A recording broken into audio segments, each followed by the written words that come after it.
Hello everyone. Before we start, don't forget to like, subscribe, and leave a comment with where you from and what time it is. That way, YouTube will keep pulling you stories like this. Now, let the shadows take over.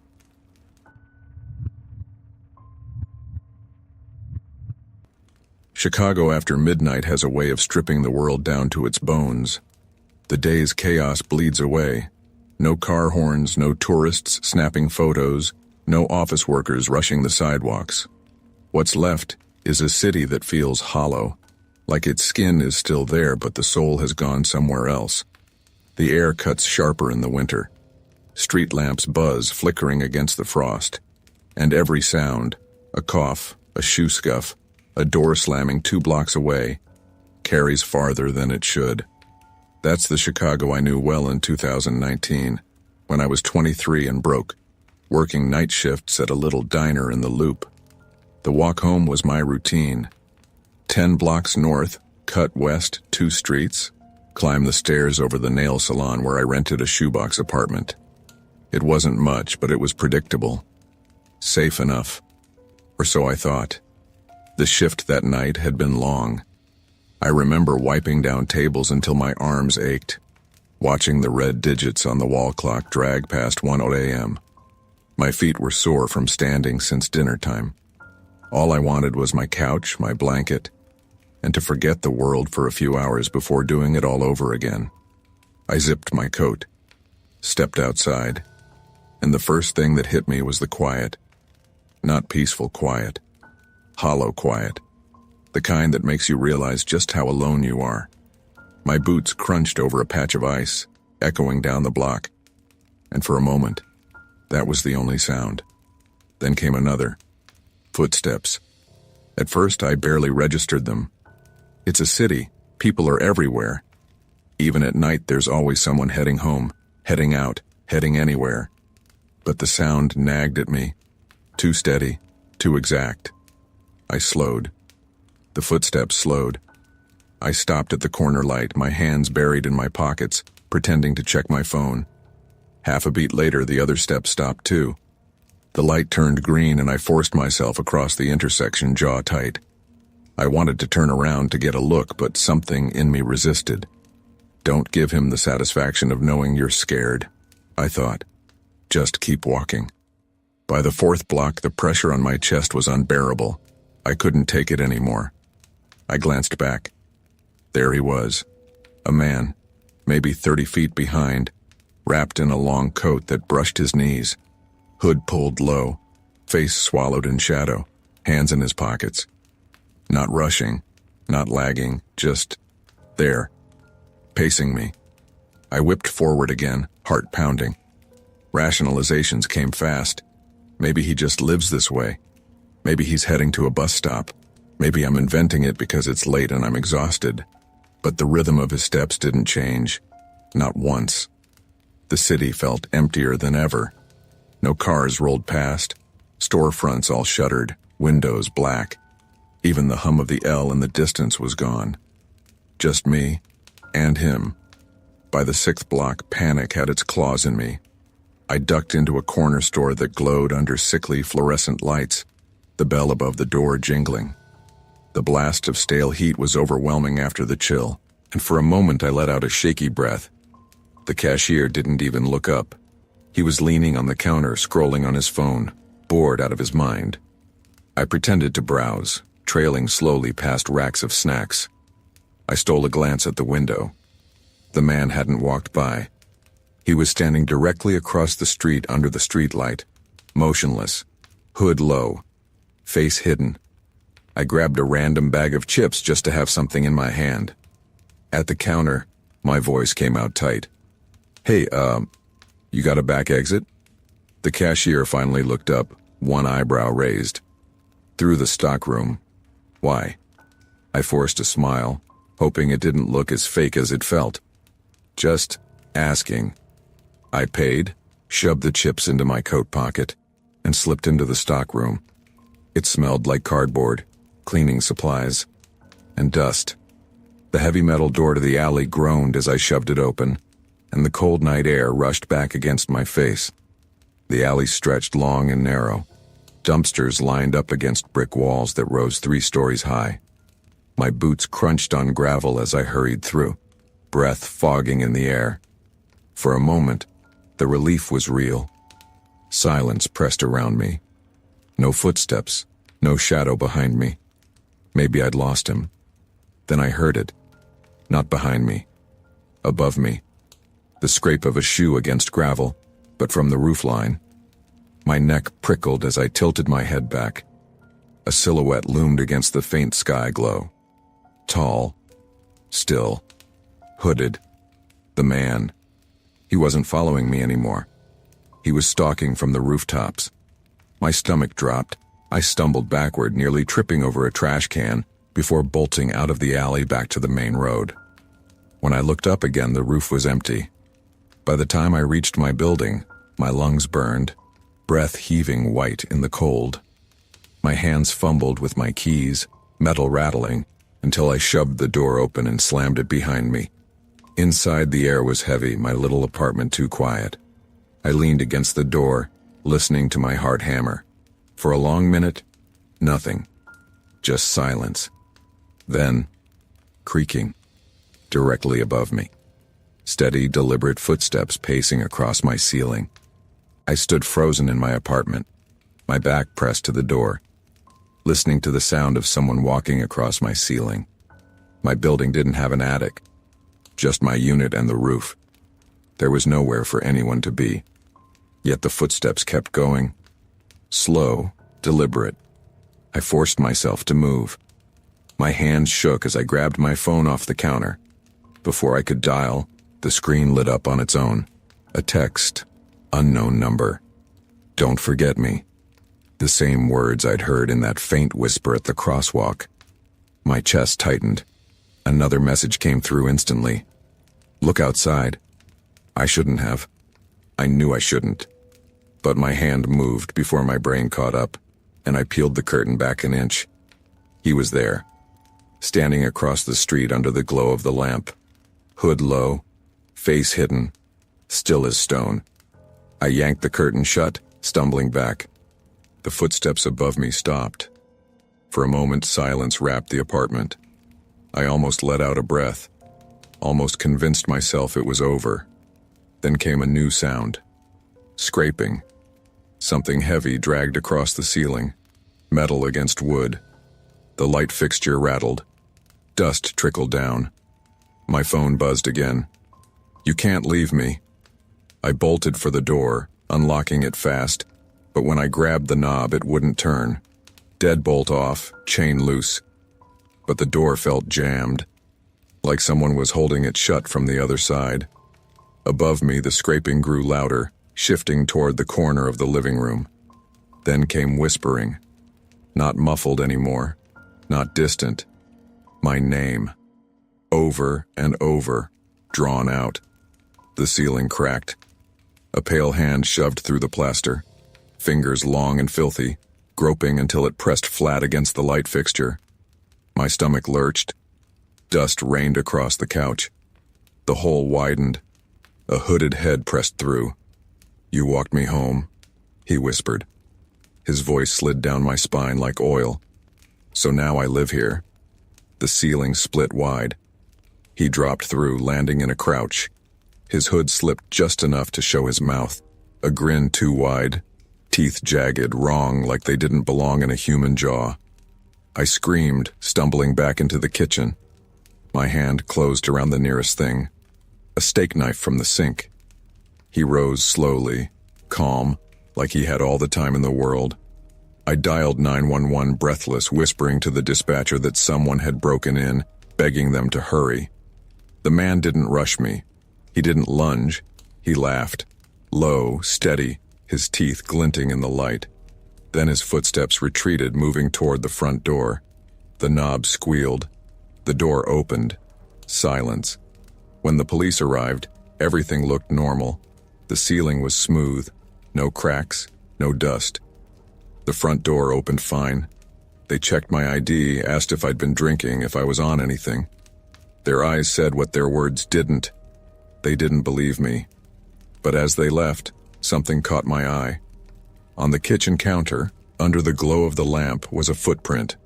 Dusty, perfectly clear, facing the hallway, as if he'd been standing there watching me before he slipped away. And that night, long after the cops were gone, I lay awake on the couch, every light still burning. The silence pressed heavy, deeper than it ever had before. Until, faintly, so faint I could almost believe it was in my head, I heard it. Footsteps, crawling slowly, patiently above me.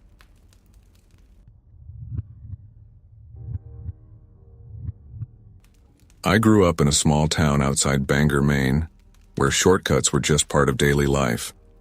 Everyone had one.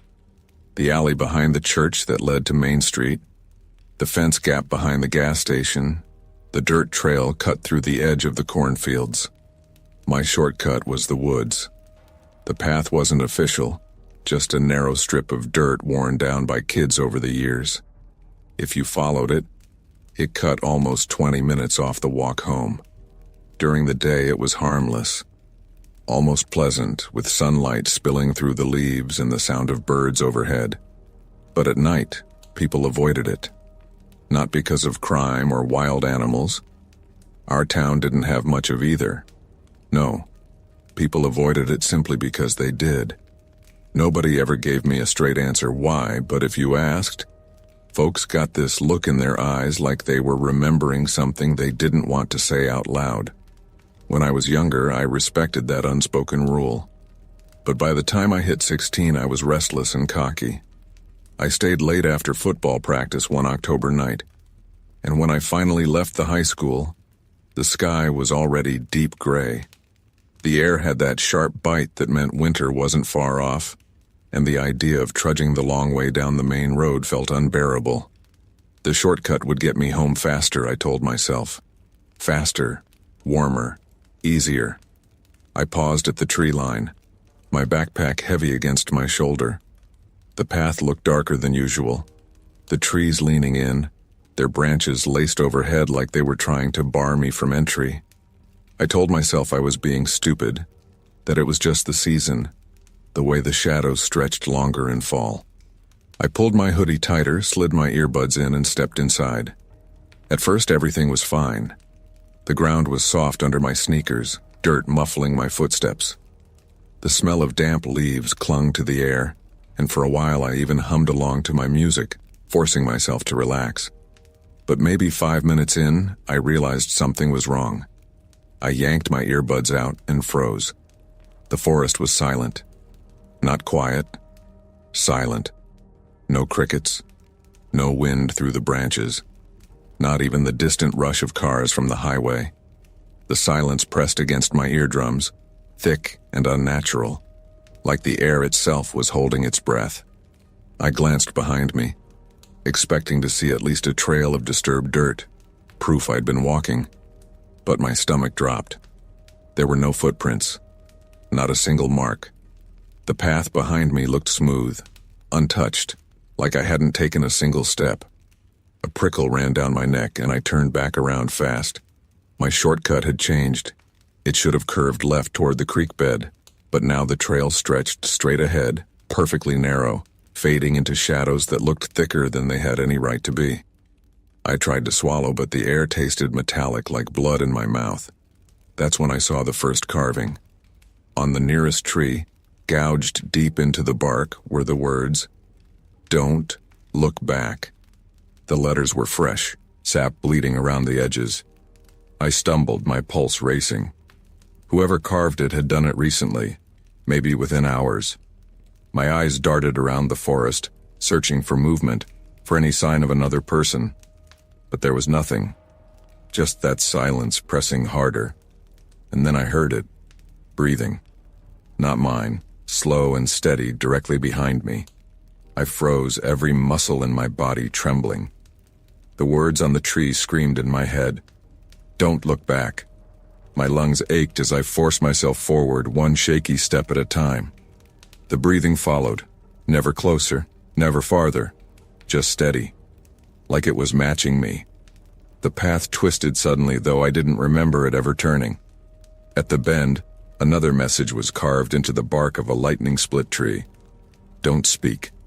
The moment my eyes landed on it, a sound bloomed in my skull. Chanting. Not from outside, not echoing through the woods, but inside me, vibrating against my bones. Dozens of voices overlapping, speaking in a language I couldn't understand. I clamped my hands over my ears, but it didn't matter. The voices rose and fell in strange rhythm, their syllables jagged and broken.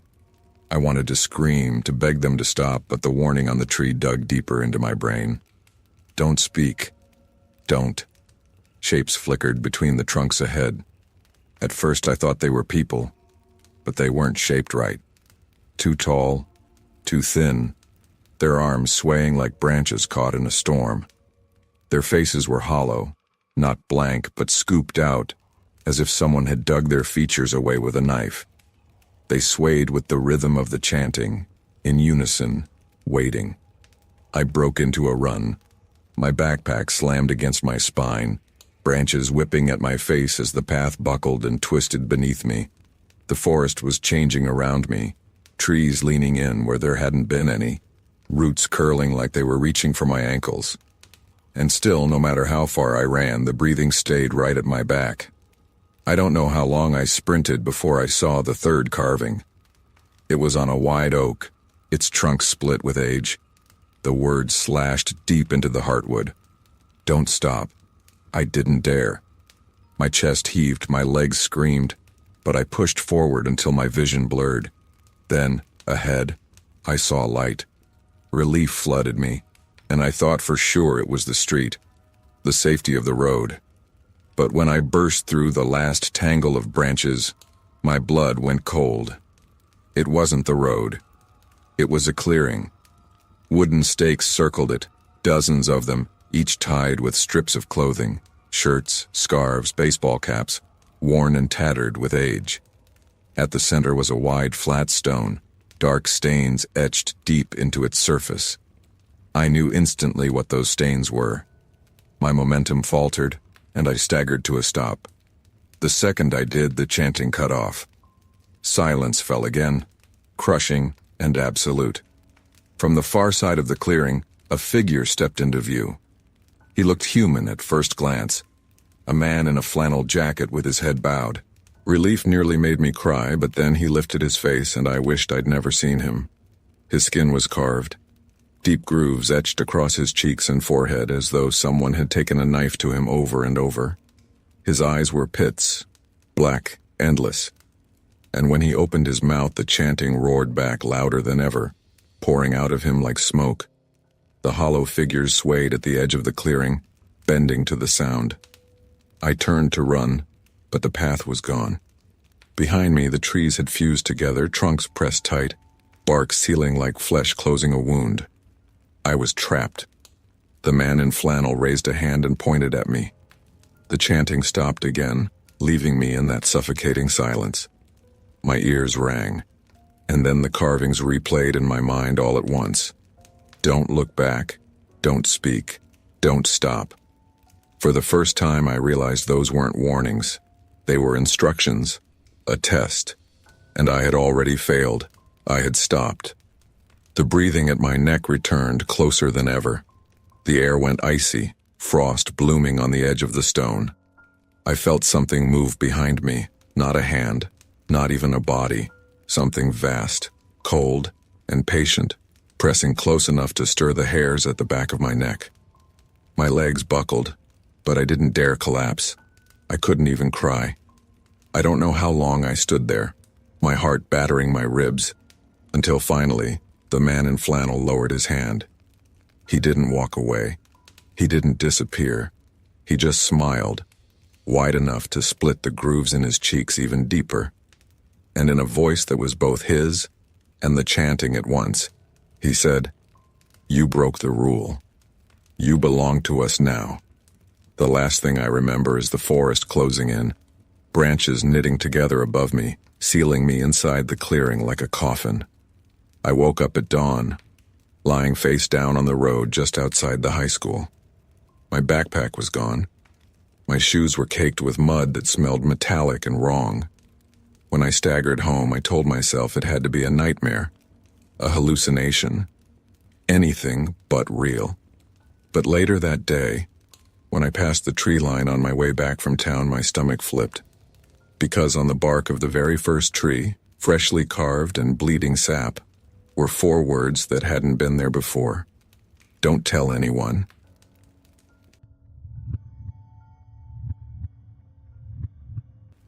I grew up in a town where nothing ever happened, or at least that's what people like to say.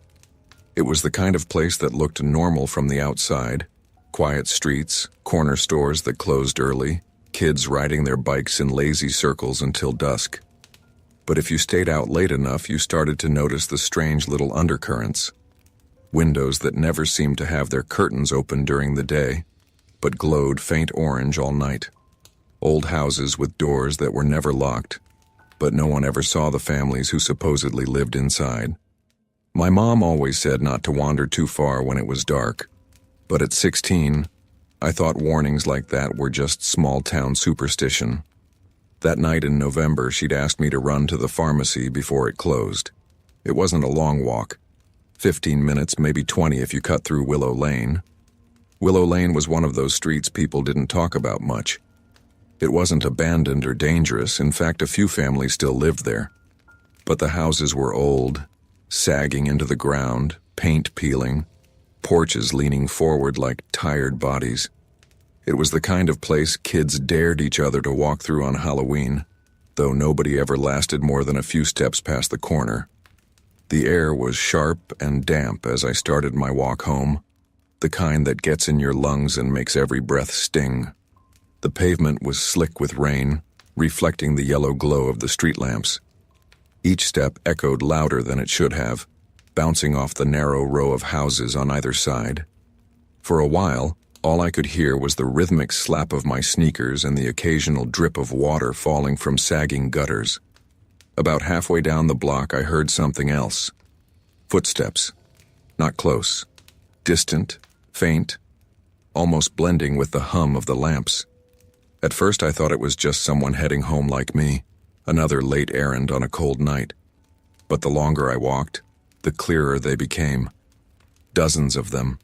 Slow, steady, all moving in rhythm. I stopped at the corner, straining my ears. The sound was coming from Willow Lane. My chest tightened. It was too late to take the long way home without adding another half hour, and the air was getting colder by the minute. Against my better judgment, I turned onto the street.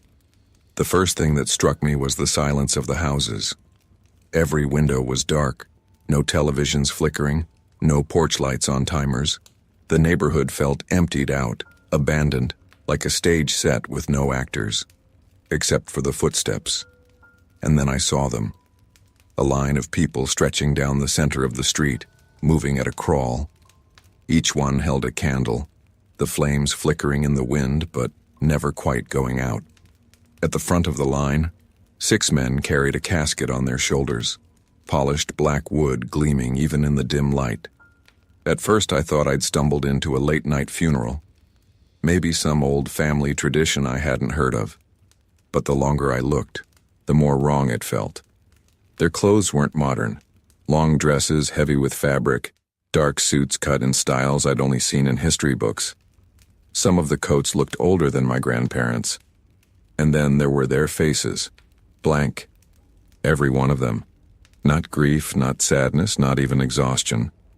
Just hollow expressions, eyes locked forward, lips sealed shut. Even the children at the back clutched their candles with the same empty gaze, their feet shuffling in perfect time with the adults. I pressed myself against a leaning fence post, hoping to let them pass without noticing me.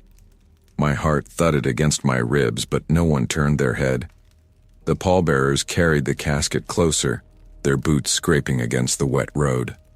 That was when I saw the brass plate, tarnished but clear enough under the candlelight. My name, carved into the metal, first and last, exactly as it was on my school ID. The world tilted, my breath caught, and I stumbled a step backward into the fence. None of them looked at me. None of them broke stride. but I couldn't tear my eyes away from that casket. Then, halfway past me, one of the candles flickered harder than the rest.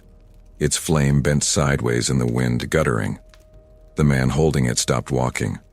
Slowly, mechanically, his head turned. His face was pale, sagging, skin stretched too thin over bone. His eyes were milky, clouded over, but they locked on mine all the same. His mouth opened wide enough that I heard the crack of his jawbone, and then he screamed. Not words, just a high, keening wail that cut through the silence like glass. Every candle in the line flared bright at once, flooding the street in sickly orange light. Heads snapped toward me, one by one, until the entire procession had turned. Dozens of blank faces, eyes hollow, mouths opening in unison. The casket lowered slowly to the ground and the pallbearers set it upright on its end. And for the first time since I turned onto Willow Lane, the line stopped moving. The sound of that scream still rang in my ears as the procession froze. For a moment nobody moved, nobody blinked. Then, in perfect unison, the mourners turned toward me, their candles held high. The flames didn't flicker anymore. They stretched upward, burning unnaturally tall, bathing the street in orange light that made every face look carved from wax. The casket stood upright now, balanced on its end as if invisible hands held it steady. I couldn't move. My legs felt nailed to the pavement, my breath caught in my throat. The brass nameplate gleamed brighter than it had before, my name glinting like it had just been freshly engraved. The pallbearers stepped back and formed a line behind the casket. Then, without a word, the entire procession began to shuffle toward me. Hundreds of feet dragging in rhythm, candles swaying with each step.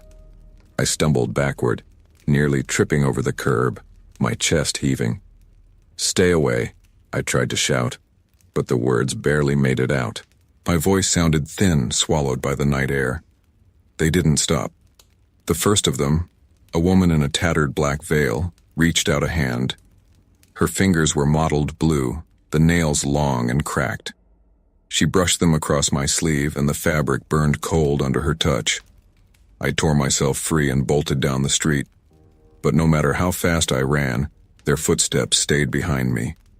Slow, steady, unhurried, yet somehow always close. I cut around the corner, sprinting until my lungs screamed and ducked into a side yard. The grass was overgrown, brittle stalks crunching under my shoes. I pressed myself against the shadow of a garage, trying to quiet my breathing. For a second, it worked. The footsteps faded. The chanting silence returned. Then the candlelight spilled into the yard. They turned the corner without hurry, their line perfectly intact, as if my detour had been expected. The casket moved with them, though no one carried it now. It floated just inches off the ground, tilting upright like a gravestone being dragged along. I bolted again, cutting across backyards, vaulting fences until splinters tore my palms. My head spun, my body screamed. But when I stumbled onto another street, they were already there. The same line of mourners, the same faces, the same casket, as if the town itself had folded, funneling me straight back to them. "Stop!" I screamed, finally breaking. "What do you want from me?" For the first time they answered. Not with words, but with motion. Every single mourner raised their candle high and pointed it toward the casket. The flames bent in the same direction, pulled toward the brass plate like iron filings to a magnet. The lid began to creak open. My knees buckled as the wood split, the hinges groaning. Inside wasn't lined with velvet like I'd seen in open caskets at church services. It was lined with mirrors, dozens of warped shards reflecting my face from every angle, distorted, stretched, broken. One by one, the reflections smiled. Not me, not my expression. Their mouths curled too wide, teeth too long, eyes too dark. They mouthed words I couldn't hear, lips forming my name again and again. I staggered backward, but hands grabbed me from behind. Ice-cold fingers closed around my arms, my shoulders. the back of my neck. The mourners pressed close, their faces inches from mine, their eyes hollow but locked, unblinking. The casket yawned wider, the mirrored interior glowing with sickly orange light. My own twisted reflections beckoned me closer. I fought, clawing, screaming until my throat tore raw, but the hands didn't let go. They didn't drag me, didn't force me. They only held me in place as the casket slid forward on its own, inch by inch, until the open maw of mirrors swallowed my vision. The last thing I saw before the world collapsed was my name, gleaming across the brass plate, clearer and sharper than ever. Then darkness. I woke up at dawn on my own front porch. My clothes were damp, my shoes muddy, and the smell of candle wax clung to me so strong I gagged. My mom found me shivering against the doorframe and swore I must have fallen asleep outside. She never believed the rest. But I can't shake what I see every time I pass a mirror now. Not my reflection, at least not only mine. Behind my shoulder, just at the edge of the glass, there are others, and they're smiling.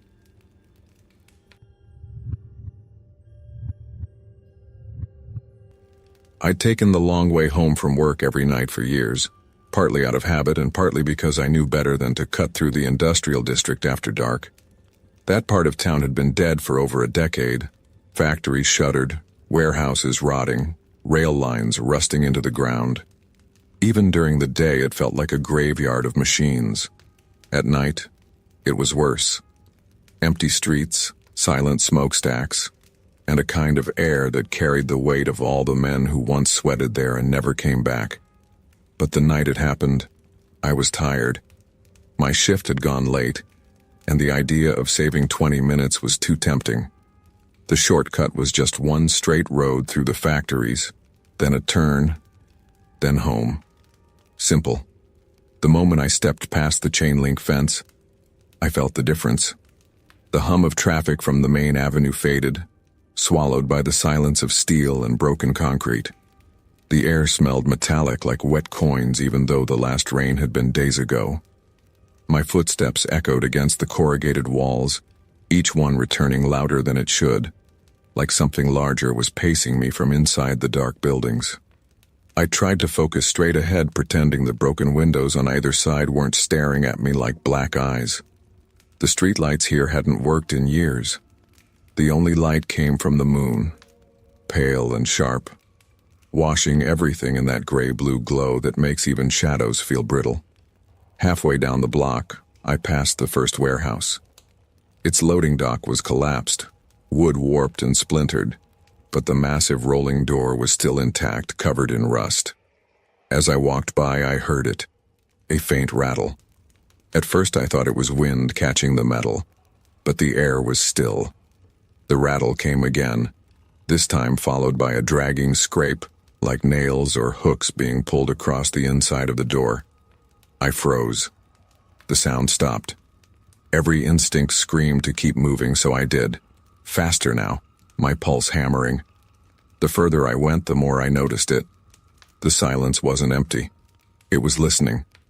Every creak of my shoes, every hitch in my breath, came back to me a fraction late, distorted, as though the echoes didn't quite belong to me anymore.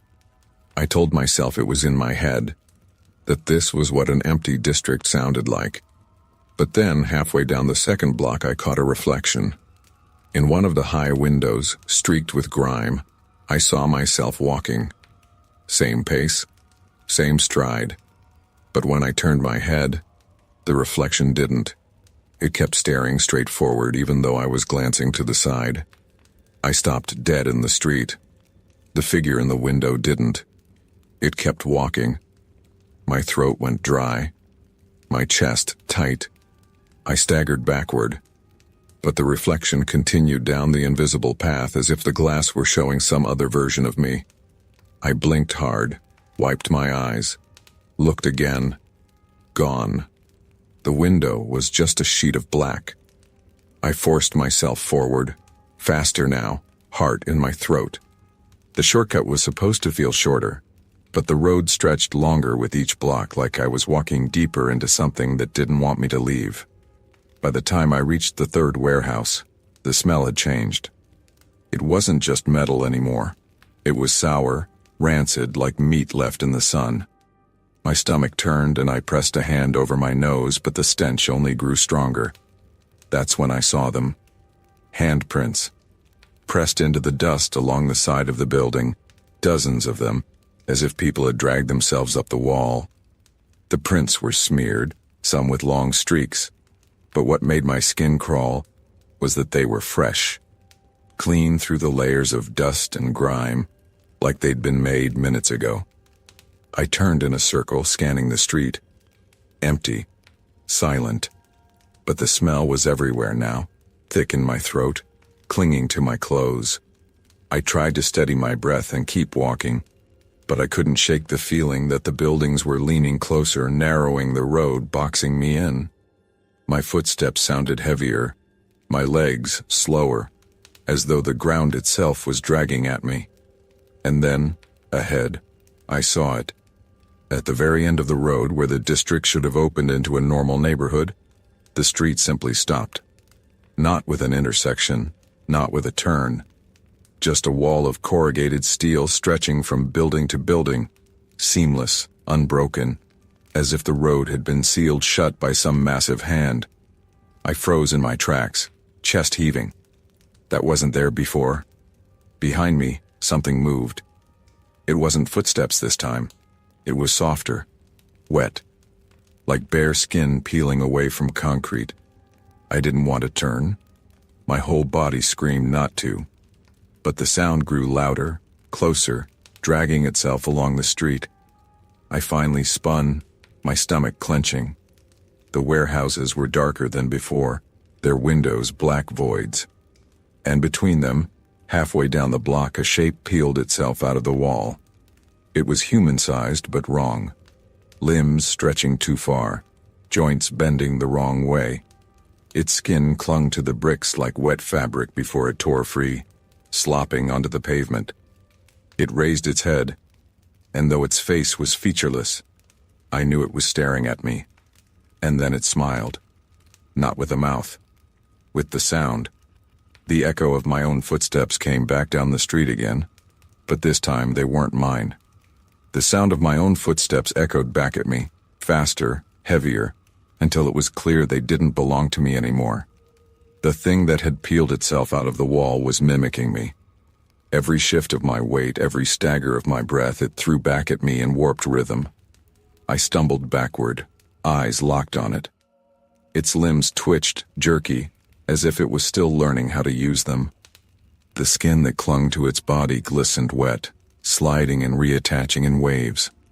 With each movement, it tore a little more of itself free from the bricks behind it, leaving dark, wet stains that pulsed like fresh wounds. I turned and ran. My lungs burned, my legs screamed, but the road wouldn't end.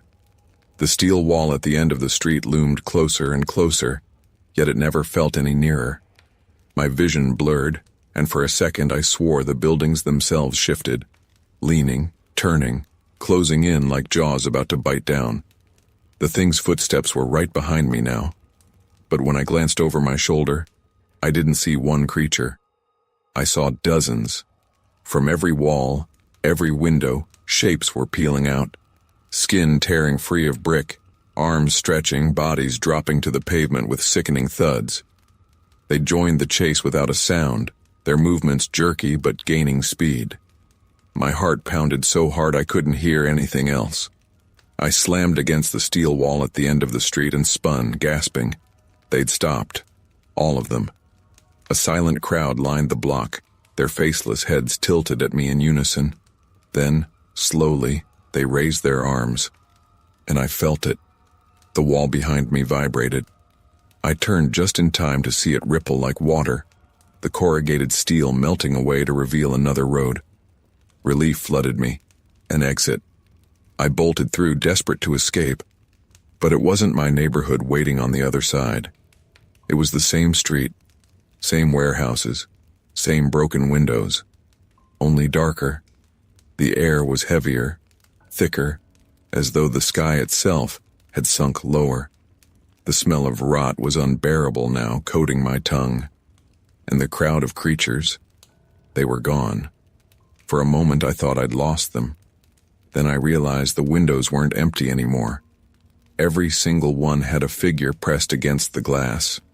Hundreds of pale, faceless shapes watching me silently from inside the buildings. Their hands were flat against the panes, and when I took a step, they all mirrored me, palms sliding across the glass. I ran again. This time, the street stretched longer, the moon overhead swollen and red, dripping light like blood across the cracked pavement. My breath came ragged, but no matter how far I went, I couldn't find the end. Until I saw it. A doorway. One single door standing free in the middle of the road. No frame, no building attached. Just a door, closed, painted the same rusted gray as the warehouses. A faint yellow light spilled from the cracks around its edges. I didn't think. I grabbed the handle and yanked it open. The smell hit me first. Burnt hair, scorched metal, and something sweeter underneath, like rotting fruit. Beyond the door was no room, no exit. Just a stairwell, spiraling down into pitch black.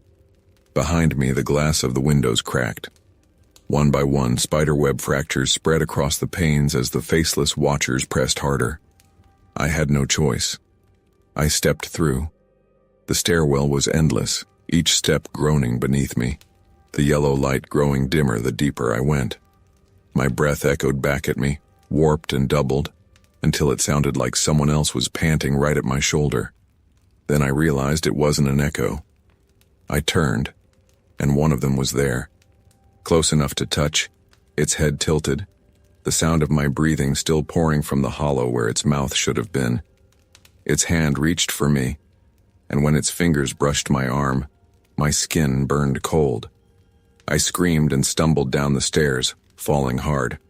When I hit the landing, the door above slammed shut, sealing me in darkness. And then, silence. Not empty silence. Thick silence. Pressing, heavy, alive. I tried to stand, but the ground wasn't solid anymore. It shifted beneath my feet, soft and wet, as though I was standing on skin. My stomach lurched. I reached for the wall to steady myself, but it pulsed under my palm. Warm, beating. The stairwell was gone. I was standing in a corridor of flesh, the walls rising high and curved like the inside of a throat. Veins bulged beneath the surface, throbbing in rhythm with the pounding in my ears. And from deep within, a voice whispered. Not words, just the sound of me. My voice, my laugh, my scream. Layered and distorted, played back over and over until it didn't sound human anymore. The walls began to tighten, closing in. I ran, slipping on the wet floor, my hands smeared red as I tried to push through the narrowing corridor. The voice grew louder, closer, until it wasn't just around me, it was inside me, vibrating in my ribs, rattling my teeth. Then I saw the light. At the end of the corridor, a door. My door. My front door. The one I'd left home from hours earlier. I sprinted, lungs searing, legs screaming, and slammed into it. The wood cracked open, and I spilled onto my porch, gasping, retching. The street outside was quiet. The night air smelled clean again. My neighborhood looked exactly as it should. I told myself it was over, that I was safe. But when I stumbled inside and caught my reflection in the hallway mirror, my stomach dropped. My face smiled back at me, wide, distorted, teeth too many. And the reflection whispered in my voice, "You never left."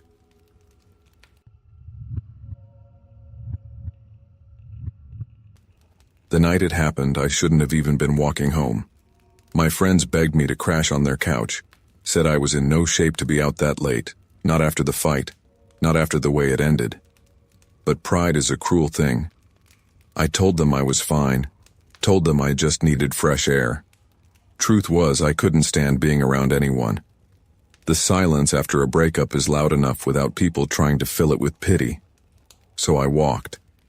The streets were empty, washed in the orange glow of street lamps, the kind of glow that makes everything look older.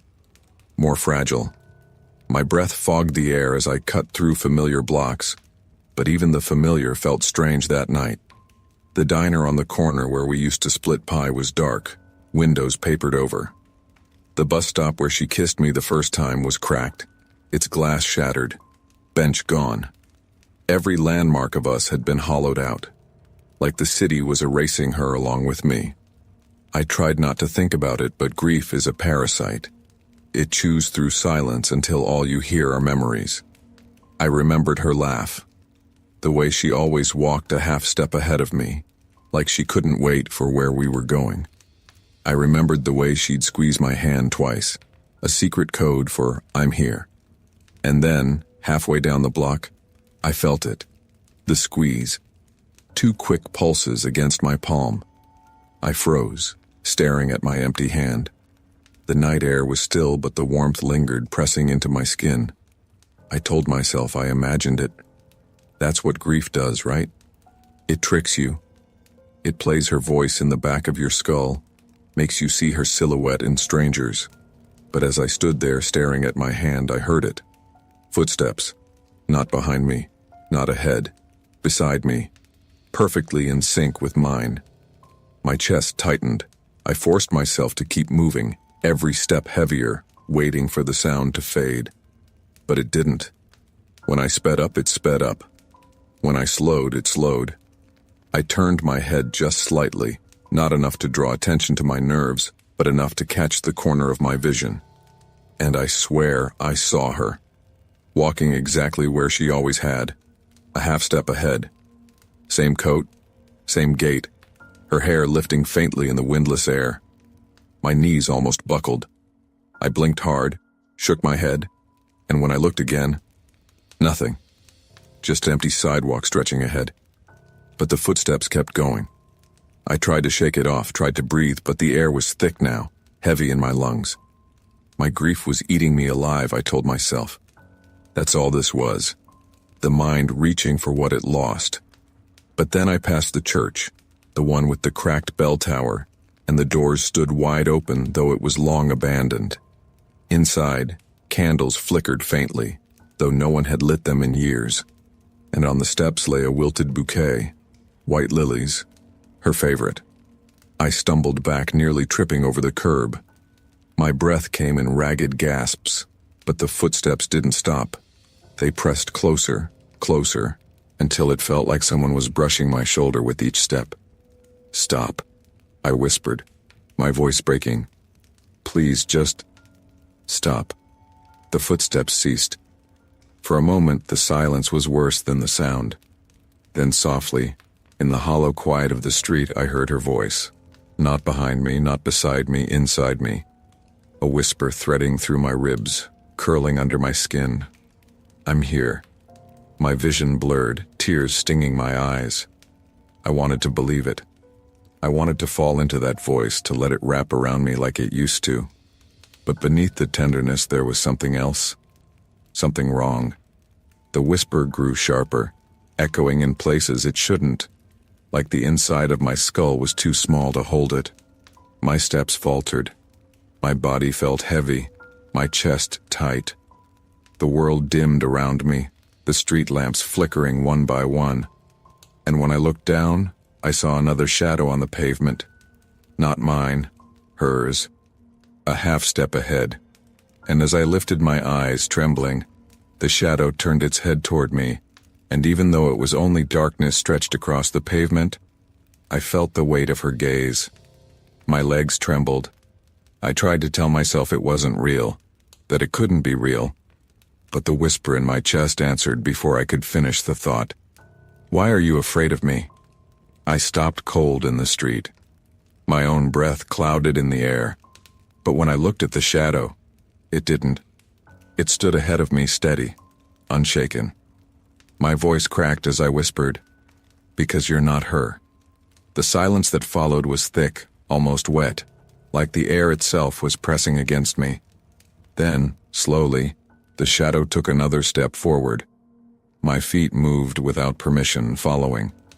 My body didn't want to, but something inside me did. Something deeper than muscle or bone.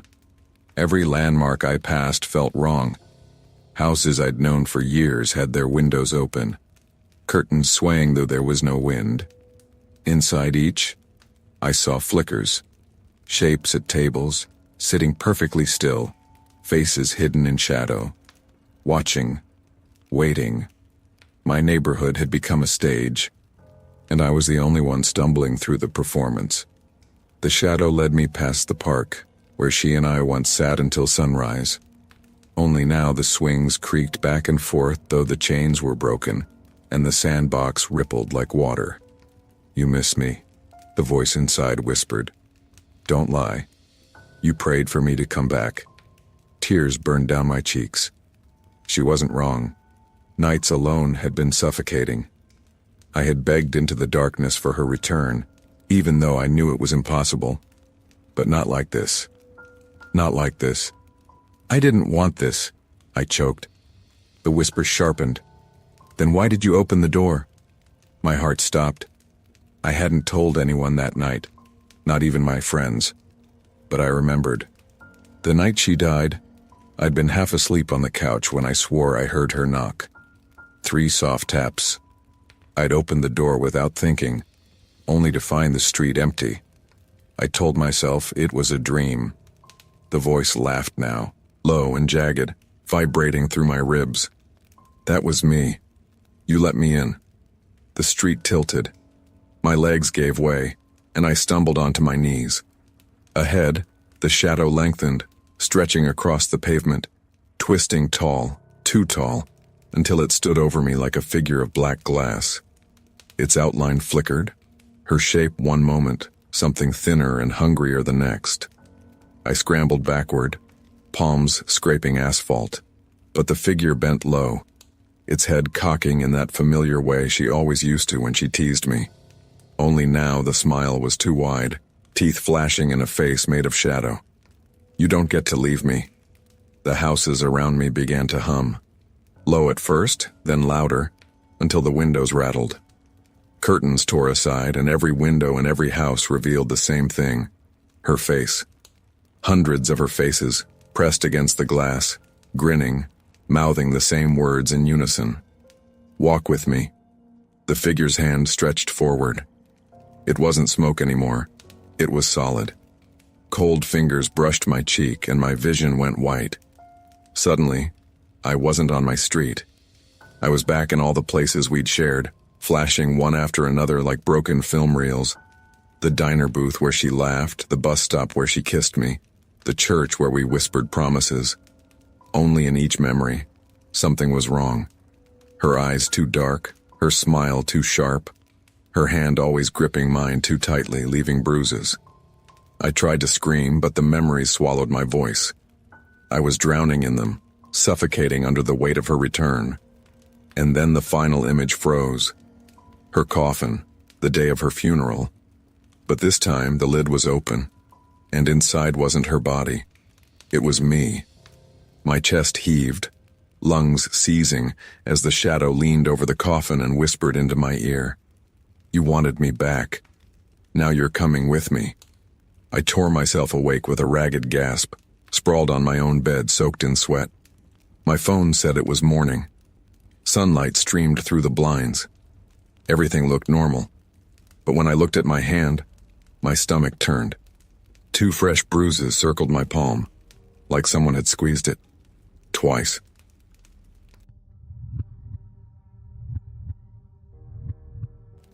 It had been 2 years since I buried her. Yet that night I swear I felt her presence the moment I turned down Sycamore Street. The air shifted, colder, heavier, almost damp. And for a second, I caught the faintest trace of her perfume. Not the cheap knockoff she used to joke about, but the real thing I splurged on for her birthday. The scent hit me so hard I stopped in my tracks, my eyes stinging before I even realized I was crying. I'd been walking home from another late shift, head full of static, the kind of tired where you stop seeing the world around you. But the moment that perfume hit, I wasn't in the present anymore. I was back in our old kitchen, her hair pulled up messily as she leaned over the stove, humming off-key. My chest ached so deep I had to grip the strap of my bag to steady myself. It had been 2 years. 2 long, hollow years of empty sheets, cold dinners, conversations that ended before they began. I'd convinced myself I'd learned how to live with it. But in that instant, I felt as raw as the day I lowered her into the ground. That's when I heard it. Footsteps. Not behind me, not ahead. To my right. Slow, measured, in perfect rhythm with mine. I forced myself to look, though my stomach flipped with dread. She was there. Not a stranger. Not a shadow. Not a trick of the light. My wife. Her hair fell exactly as it had the night of the accident, loose waves brushing her cheeks. She wore the blue coat I'd folded into a box and couldn't bring myself to throw away. Her skin was pale, but her eyes, God, her eyes, were exactly the same. The way they locked on mine, warm and steady, made my heart leap and sink all at once. I couldn't breathe. "Anna?" I whispered, my voice cracking. She smiled. Not wide, not eerie, just soft. Familiar.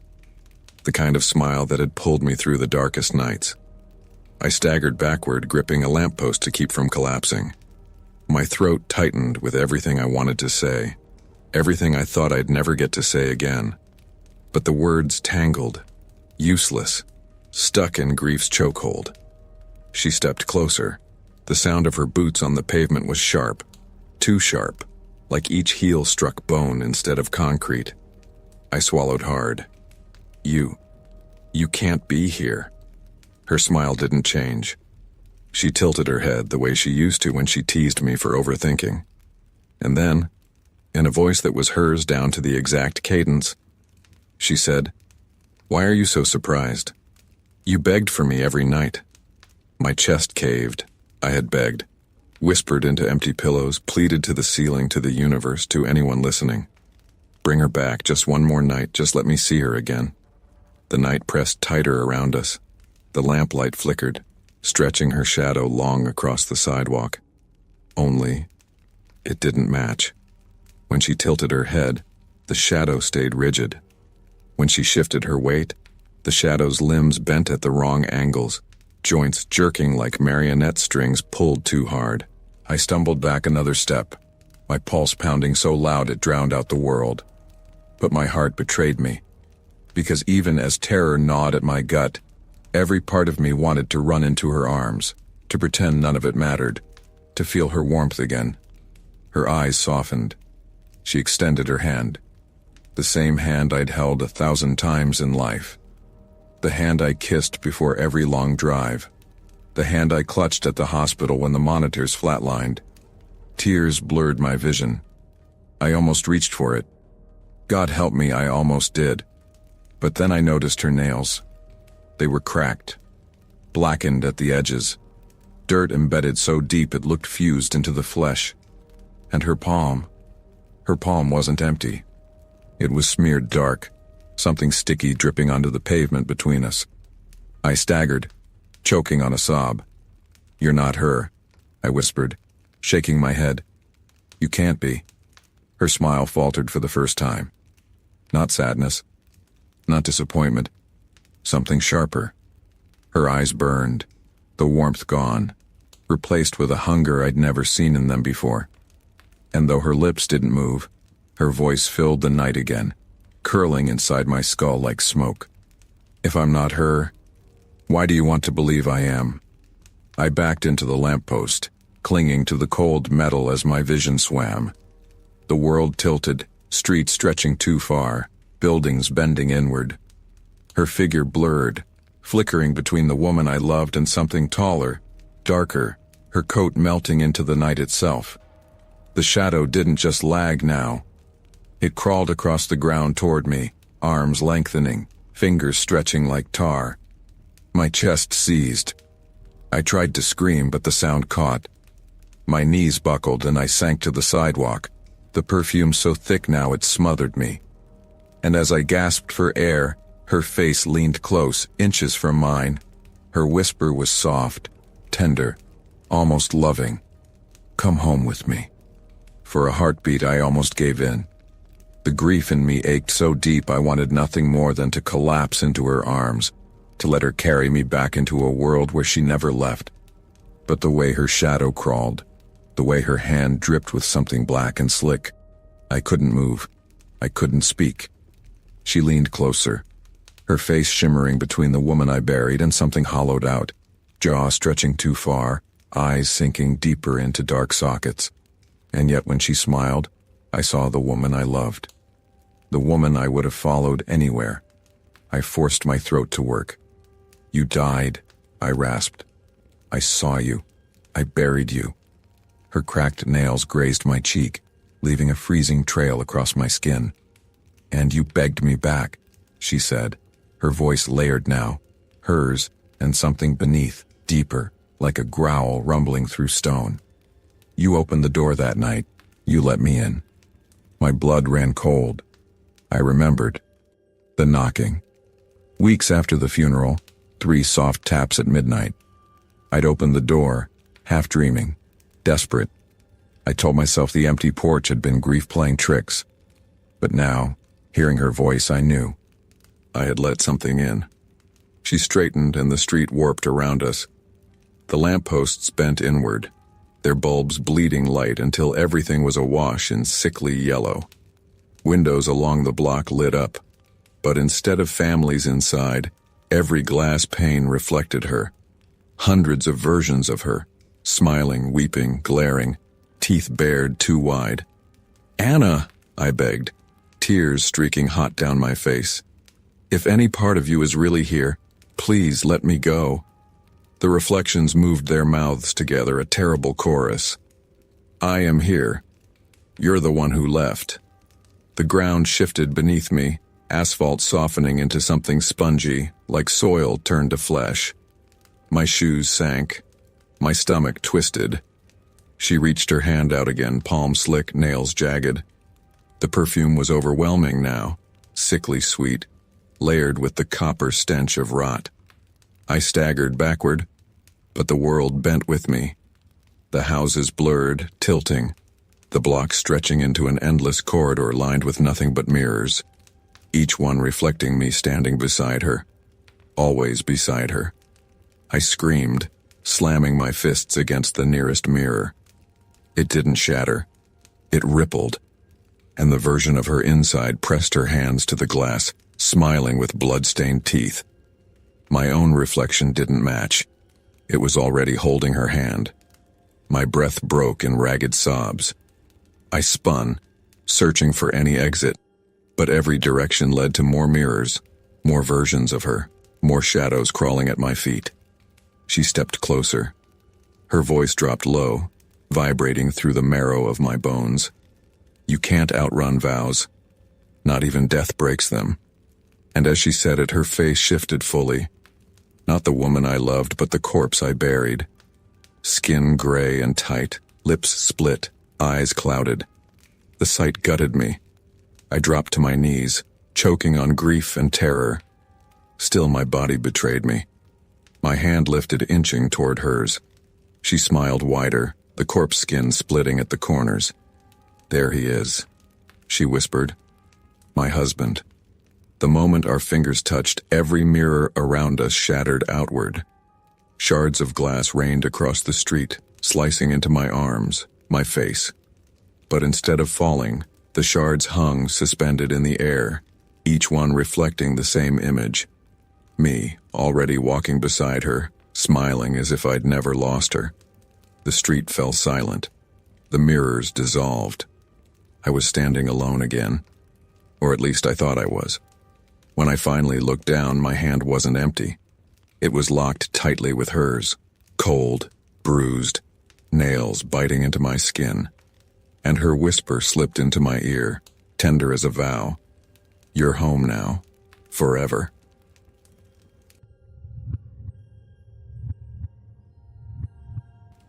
I had walked Maplewood Lane 1,000 times before. It was the most ordinary street in town.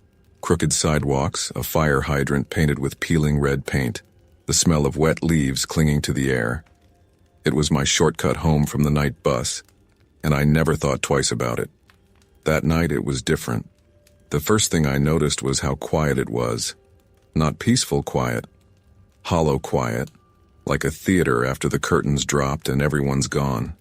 The air didn't even feel cold anymore, just still. I told myself I was imagining things, kept walking, my shoes crunching against the asphalt. But after a few steps, I realized the sound was wrong. Not crisp, not echoing. More like the road was swallowing it. Then I saw the houses. They weren't houses anymore. Not exactly. Their shapes bent inward, leaning too far toward the street like they were collapsing but never falling. Windows bulged outward as though they were watching me, glass glinting like eyes. I slowed down, heart pounding, and that's when the street moved. I don't mean my vision blurred, I mean the street itself stretched. The next block seemed farther away than it should have been, like the asphalt had unrolled itself an extra mile while I blinked. I looked back. The way I'd come was gone. The bus stop, the corner store, replaced with a wall of black that shimmered like heat waves. And in that darkness, something writhed. 100 pale hands pressing against it from the other side, desperate to push through.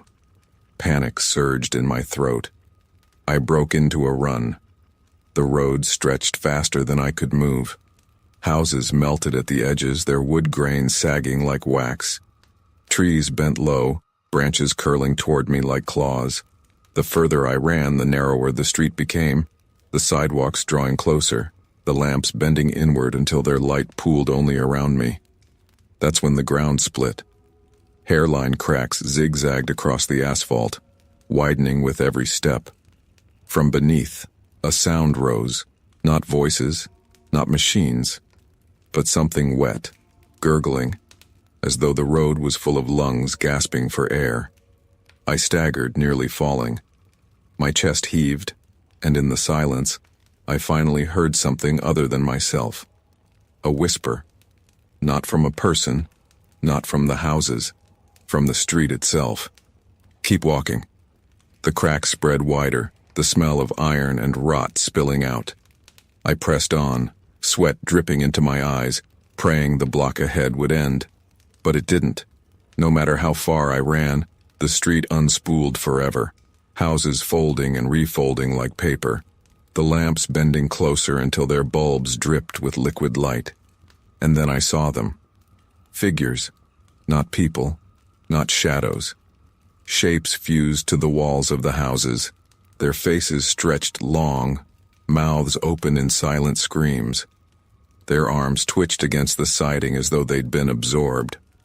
One dragged its fingers across the wood, gouging deep grooves before melting back in, its eyes following me the whole time. I broke into a sprint, but the whisper followed, seeping up through the soles of my shoes, vibrating in my bones. Keep walking. Keep walking. Keep walking. The cracks in the asphalt pulsed like veins now, glowing faint red. And from far ahead, though the street had no end, I saw something vast pressing against the horizon. Not a building, not the sky. Something alive, something waiting. And I realized with a shuddering certainty, the street wasn't leading me home. It was feeding me to something else. The whisper didn't stop. It pressed into my skull with every step. Keep walking. Keep walking. I wanted to stop. My legs burned, my chest heaved, but the moment I slowed down, the cracks in the asphalt yawned wider. A rush of air escaped from below, hot, reeking of rust and rot, and I saw what was inside the gaps. Not dirt, not stone, flesh, pale, twitching flesh, stretched tight across bone, veins pulsing with thick black blood. Something alive was beneath this street, and the asphalt was its skin. I stumbled back, gagging, and that's when one of the cracks split open. Fingers, long, gray, boneless things, reached out, clawing at the air before scraping across my shoe. I screamed and bolted forward, but the street itself shifted, every crack opening at once. The sound that poured out wasn't whispers anymore. It was screaming. Thousands of voices at once rising through the pavement, their pain vibrating through my bones until I thought my ribs would snap. The houses leaned closer, their windows bulging like eyes about to burst. Faces rippled inside them. Neighbors I recognized, co-workers, strangers, their mouths wide open, lips pressed against the glass as though they were drowning behind it. And then the lamps, bent so low, their bulbs hovered inches above my head. They dripped molten light onto my skin, searing hot, burning holes through my clothes. I swatted at it, but the light clung like tar, sinking into me, spreading through my veins. My vision warped. The street ahead was no longer endless. It was closing. The houses folded inward, the lamps bent to meet each other, the cracks in the road ripping wider until there was nowhere left to step. And at the very end, pressing against the horizon, was the thing the street had been feeding me to. It wasn't a creature. It wasn't even a shape. It was hunger made visible. The sky tore open, and inside the tear was a mouth. No lips, no tongue, just rows upon rows of teeth grinding in silence. The houses leaned into it like offerings. The faces in the windows screamed without sound as they were sucked into the dark between those teeth. The whisper returned. Keep walking. I tried to run, but my feet sank into the asphalt. The flesh beneath it swallowed my shoes, pulling me down inch by inch. My legs burned as though they were dissolving. I clawed at the ground, but it melted under my fingers. The faces in the windows turned toward me, mouths moving in unison. I couldn't hear their words, but I saw them form. Join us. I screamed until my throat tore, but the street didn't care. It pulled me down to my knees, the cracks widening until I could see the writhing shapes beneath the pavement. Hundreds of bodies fused together, arms reaching, eyes staring, mouths locked in endless screams. Their hands clawed at me, dragging me closer. Some had no skin, just muscle slick with blood. Others had no faces at all, just smooth flesh where eyes and mouths should have been. I felt myself sliding under, my chest pressed to the street, my mouth inches from the living surface. The whisper roared now, no longer soft, no longer patient. Keep walking. The world folded in on itself. Houses collapsed like paper. The lamps snapped, raining sparks that froze midair, hanging in the dark like stars. The road twisted until up and down no longer meant anything, and then silence again. Absolute. Crushing. I was standing, somehow free of the hands, the cracks, the lamps. The street was normal again. Houses quiet. Sidewalks crooked. Just Maplewood Lane. For one fragile moment I thought it was over. But then I looked down. The asphalt pulsed beneath my feet, slowly, like a heartbeat. And in that silence I heard them all again. The screams, the whispers, the promises, all woven into one voice, crawling up through my bones. You never left. You never will. This street is inside you now. I tried to run, but my legs wouldn't move. The world blurred, folded, and when it snapped back into focus, I wasn't on Maplewood anymore. I was inside it. The windows pressed against me, the lamps bent over me, the cracks split open beneath me. And every face in the walls turned, mouths stretching wide, as they whispered the final words in unison. Keep walking.